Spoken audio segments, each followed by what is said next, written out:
My name is Walt Kaminsky.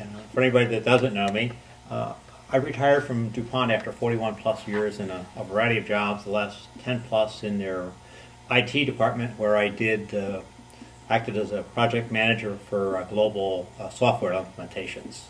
So it kind of gave me an interesting perspective on how to get things done and how to sort out what's important from what's not important.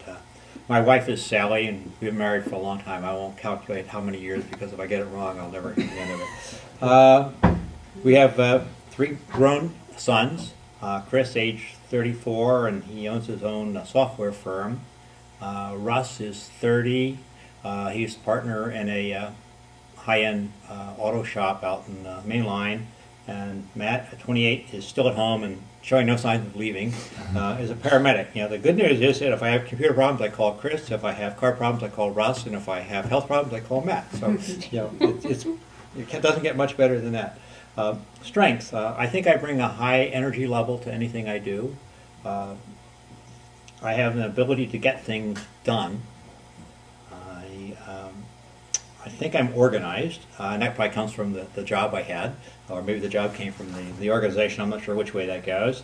I have a willingness to try something different. I found that was an important aspect of my job, was trying to get other people to try something different.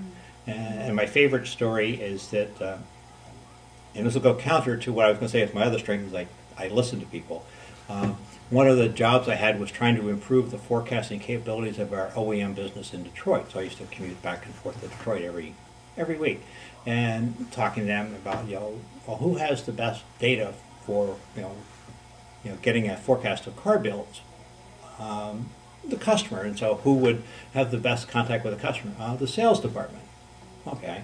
So we had a meeting on how to improve forecasting, and I looked at the list and I said, there's nobody from sales. So I picked up the phone and called somebody and invited a sales rep. And they said, you can't do that.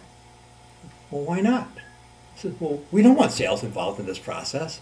Well, I thought you wanted to improve. So I didn't listen, and I invited him to the second meeting. After that, I was told never to come back. Stop my commuting to Detroit. Okay, so why did I join here? I joined because of my carpool. And that was... the Monday discussion was always what went on in the adult forum on Sunday. And I was the only member of the carpool who wasn't in the adult forum. So to participate in the Monday discussion, I had to be here on Sunday. So that started the process. And what's it meant to me now that I've been here for more than 20 years? Well, it's a continuous learning experience. From attending only Sunday school at the start, just so I could participate in the carpool discussions, to eventually starting to come to church and getting elected to a trustee's position and a lot of other things along the way. In all that, I've come to believe what the ministers preach, and that's that God really does love me and will accept my mistakes.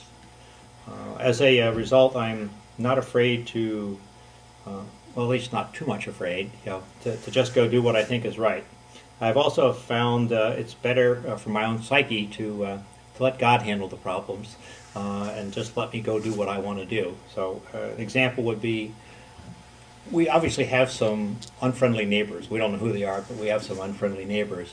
And our next door neighbor was trying to sell his house, and on the way out one day, as the realtor was leaving with a couple they were showing the house to, somebody stopped and said, you don't want to buy that house? You'd have to live next to the Kaminskys. They burned their garage down.